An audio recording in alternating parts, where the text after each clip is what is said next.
ఏమే ఆ టవల్ అందుకో. బావా. సరే గాని బట్టలు సర్దేవా? బావా, ఇంతకీ మనం ఎక్కడికి వెళ్తున్నాం?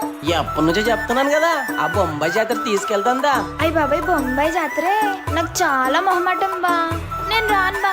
నీ మొహమాటం తగలయ్యా, బొంబాయి జాతరే.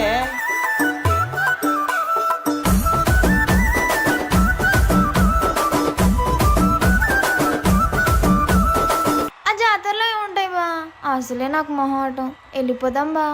అద్దాల మేడలున్నాయే, మేడల్లా